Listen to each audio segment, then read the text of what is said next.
So ముందుగా pregnancy ఉన్న వాళ్ళకి ఏంటి అంటే పీరియడ్ అనేది మిస్ అవుతుంది.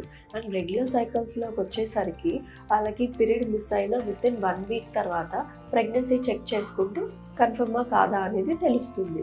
అండ్ ఇర్రెగ్యులర్ సైకిల్స్ ఉన్న వాళ్ళు ఏంటి అంటే ఇంప్లాంటేషన్ అనేది లేట్గా జరుగుతుండడం వల్ల వాళ్ళకి కొంచెం ఇమ్మీడియట్గా తెలియదు అనమాట. సో ఆ యూరిన్ ప్రెగ్నెన్సీ చెక్ ఏదైతే ఉందో 1 వీక్ ఒకసారి రిపీట్ చేసుకుంటూ ఉండాలి. లేదంటే బ్లడ్ టెస్ట్ ద్వారా అయినా కూడా ప్రెగ్నెన్సీ కన్ఫర్మ్ అయిందా లేదా అని చెప్పి తెలుసుకోవచ్చు. అండ్ ప్రెగ్నెన్సీ ఉన్న వాళ్ళకి చాలామందికి కామన్గా చెప్పేది ఏంటి అంటే మార్నింగ్ సిక్నెస్, లేవగానే వామిటింగ్ లాగా అనిపించడము, లేదా వామిటింగ్స్ అవ్వడము, చాలా నీరసంగా ఉంది అని చెప్పి అన్నీ చెప్తూ ఉంటారు.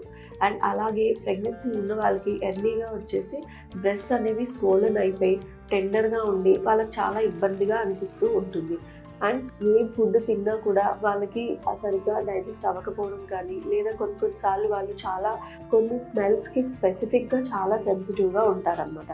సో అలాంటి స్మెల్స్కి ఎక్స్పోజ్ అయినప్పుడు వాళ్ళకి వామిటింగ్స్ రావడము, లేదా వామిటింగ్ వచ్చినట్టుగా అనిపిస్తూ ఉంటుంది. అండ్ కొంతమందికి ఏమవుతుంది అంటే స్పాటింగ్ లాగా కూడా వస్తుందన్నమాట. దాన్ని మనము ఇంప్లాంటేషన్ బ్లీడింగ్ అని కూడా అంటుంటాము. సో వాళ్ళకి ఎలా అంటే ప్రాపర్గా పీరియడ్ అనేది ఏం రాదనమాట. ఇంప్లాంటేషన్ జరిగిన తర్వాత ఒక 1 వీక్ అలాగా ఇంప్లాంటేషన్ బ్లీడింగ్ అనేది అవుతుంది. అంటే బ్రౌన్ కలర్ స్పాటింగ్ అనేది అవుతుంది అనమాట. సో అలాంటి స్పాట్ అయినప్పుడు కూడా మనకి ప్రెగ్నెన్సీ నుంచో లేదేమో, అబార్షన్ అయిపోయిందేమో అని చెప్పి చాలామంది టెన్షన్ పడుతూ ఉంటారు.